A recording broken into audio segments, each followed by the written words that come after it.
السلام عليكم ورحمة الله وبركاته. ازيكم يا حبايبي؟ عاملين ايه؟ اتمنى يا رب تكونوا بخير وفي احسن حال. معاكم حنان عمارة من قناة حنان كروشيه. نتقابل في فيديو جديد وافكار جديدة. لو اول مرة تتابعينا ما تنسيش تشتركي في القناة وتعملي لايك للفيديو، ومستنية تعليقاتكم وتطبيقاتكم على جروب القناة. هسيب لكم اللينك في صندوق الوصف.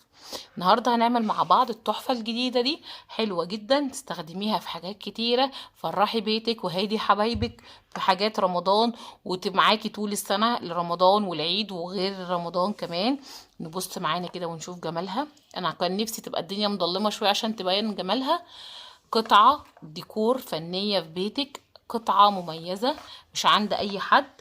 خامات الخشب حلوة جدا من جروب MH.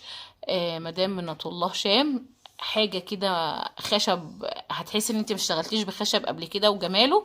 ان شاء الله هنتعرف على كل التفاصيل وهنشوف هننفذها مع بعض ازاي. انطلبت مني بصراحة وما اقدرش اتأخر عنكم، فهننفذها مع بعض بأبسط واسرع طريقة تنفذي بيها اي بوكس عندك. مش شرط ال الكعبة، اي بوكس مجسم عندك هتشتغلي بنفس الطريقة. وطبعا عشان اللون الاسود ما بنشرحش بيه، هنشرح على لون فاتح وهنشوف كل التفاصيل. كل سنة وانتم طيبين وكل رمضان يا رب واحنا مع بعض. نقول بسم الله ونبدأ على بركة الله ونشوف التفاصيل. تعرف دلوقتي حبايبي على الخامات اللي هنحتاجها عشان ننفذ المجسم بتاع الكعبة بتاعنا. وهو حاجة بسيطة خالص. هو المجسم بتاع الكعبة اللي هو بيجي لنا عبارة عن القطع دي. هما كام قطعة؟ هنلاقيهم 6 قطع. دي القاعدة، وبيجي لنا معاها وشوش اللي هي 1 2 3 4 5 اهو. وده الوش بتاعها من فوق اهي. وانا طبعا اشتغلت عليهم. احنا كده كده يا جماعة الخيط هتشتغلي بخيط سلسلة او خيط اي خيط عندك، بس يكون لونه اسود.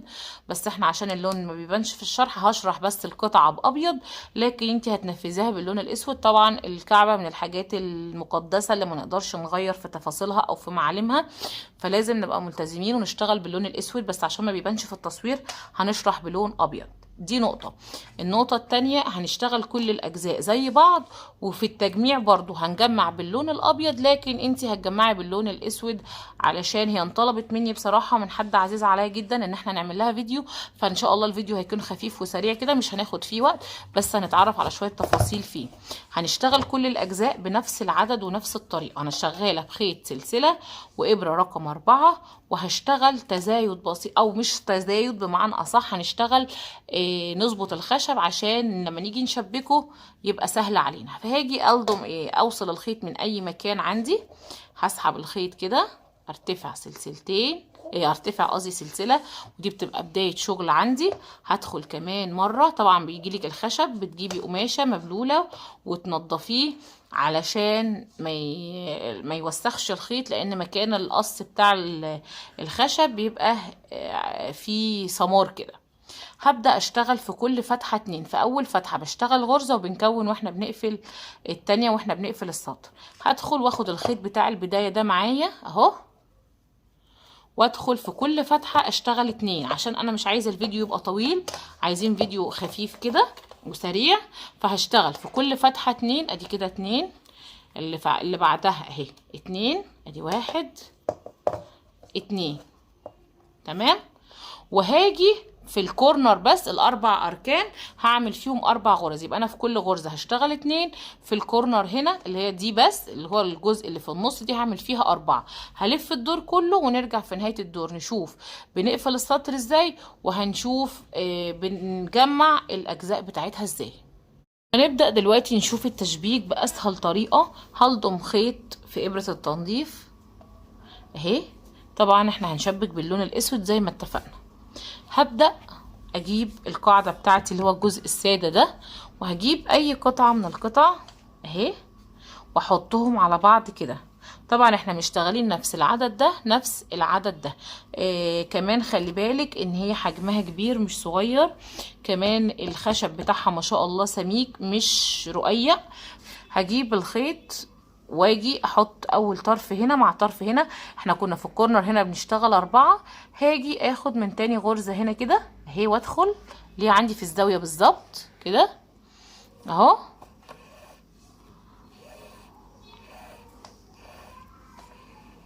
وادخل المقابله ليها من هنا.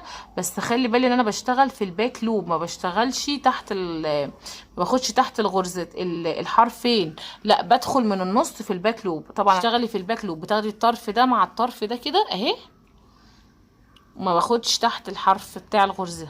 تمام كده اهي، واشد وابدا اخد كل غرزه. طبعا انا عندي الغرز فوق زي الغرز تحت لان انا شغاله نفس الاعداد. ادخل بالخيط والابره كده واخد طرف الغرزه هنا مع طرف الغرزه المقابله ليها اهي كده، وادخل واخد اللي بعدها. هاخدهم غرزه غرزه قدام بعض بطريقه بسيطه جدا، واشبك كده بتبقى امتن وبشكلها حلو اهي كده اهي. وابدا اشبك كل الجوانب مع بعض اهي. التشبيك طبعا مش هيبقى باين باللون الاسود، شكله حلو جدا اهي اهو بالشكل ده كده. هبدأ اكمل كل الاطراف، بطلع باخد قاعدة واطلع معاها الجزء الفوقاني، يعني هجيب الجزء ده هنا اهو، هاخد معاه الجزء ده اهي، يبقى كده اهو. اشبك ده كده واروح جايبه التاني قصاده هنا، وابدأ اروح مشبكة ده مع ده كده لفوق، وارجع افصل الخيط من فوق وارجع اكمل من تحت.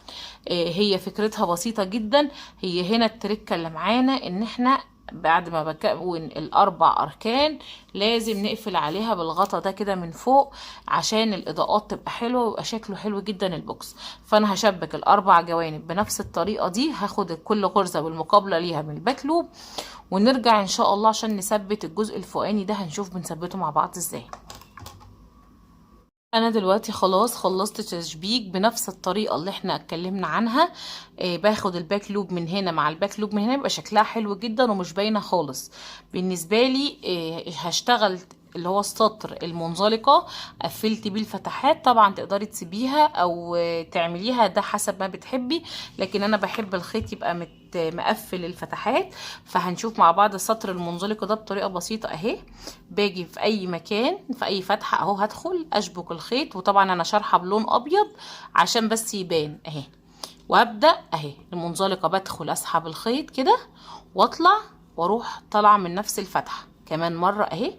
ادخل اسحب الخيط من ورا كده واروح طالعه، ما اسحبش خيط تاني اهي كده بالشكل ده.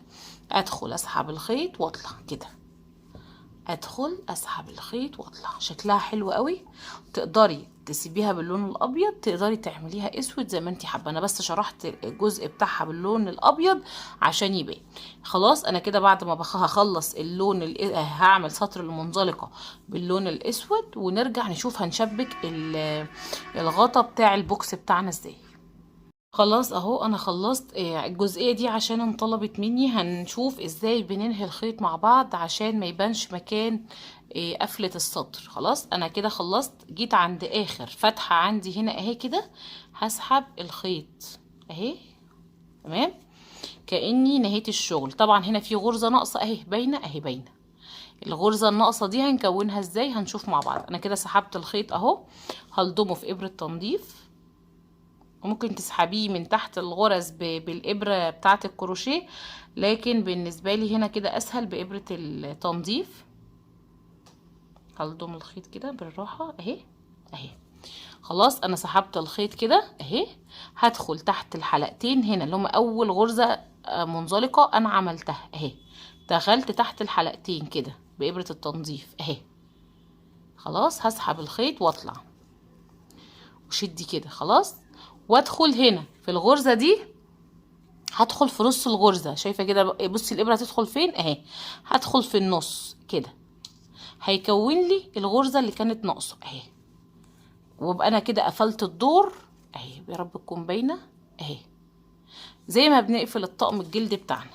خلاص وتروحي بالولاعة وتروحي لاسعة طرف الخيط كده، وتروحي لازقاه في الشغل، مش هيبقى باين اهي.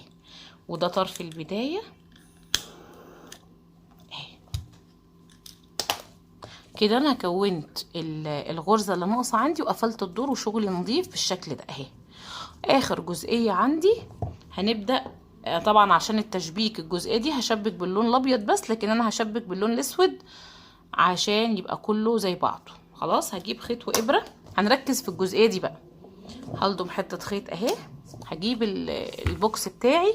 دلوقتي انا عندي البوكس ليه اتجاه، الشكل ده اللي هو الباب بتاع البوكس اهو، اللي هو الباب بتاع الكعبه. هجيبه كده قدامي ويبقى كلمه الله فوق اهي مظبوطه تمام، يبقى كده ليه اتجاه يعني. واروح مثبتاه كده، وهبدا انا بالنسبه لي هثبت الجزء اللي ورا، يعني انا هثبته من ورا كده من هنا. نفس طريقه التشبيك هنشبك بيها. هدخل في اول غرزه عندي في الدور في الباك لوب، هاخد الباك لوب بس اهي، هقرب لك عشان يبقى التصوير باين كده. هدخل طرف الخيط لجوه، طبعا برضو انا هشبك بلون اسود، واخد الغرزه المقابله ليها بالظبط، وادخل في الباك لوب اهي، وابدا اخد كل غرزة بالغرزة المقابلة. طيب انا هنا هثبت جزء واحد، هثبت اتجاه واحد، بحيث ان البوكس يبقى بيتفتح من جنب واحد. طيب ده هيفيدني بايه؟ تقدري تستخدمي البوكس تحطي فيه بقى كتيبات دينية، مصاحف، تستخدميه تحطي فيه اضاءة، يبقى قطعة ديكور عندك تزيني بيها بيتك في رمضان. فكده تقدري تستخدمي البوكس بسهولة، وكمان يبقى شكله حلو ومناسب اهي بالشكل ده اهي، نفس طريقة التشبيك بتاعتنا بالشكل ده. وهيبقى البوكس كده خلاص. رجعنا اهو حبايبي، خلاص بعد ما خلصناها وشبكتها من ورا اهو بنفس اللون الاسود، وبقى ده شكلها اهي، بتتفتح وتتقفل. حطي بقى استخدميها زي ما انت حابه، حطي فيها كتيبات دينيه، مصاحف، استخدميها باضاءه كده تبقى زي وحده ديكور عندك، هادي بيها حبايبك، حطيها قطعه ديكور في بيتك، فرحي بيتك وفرحي اولادك في رمضان والعيد وبعد رمضان. تحفه جدا، خشبها ما شاء الله متين. هتلاقيني سايبالك كل تفاصيل جروب الخامات في صندوق الوصف. وان شاء الله لو الفيديو عجبك ما تنسيش تعملي لايك وتشتركي في القناه وفعلي زرار الجرس عشان يوصلك كل جديد. وان شاء الله نتقابل في فيديوهات جديده ونتعلم مع بعض افكار كتيره. استودعكم الله واسيبكم في رعايه الله، والسلام عليكم ورحمه الله وبركاته.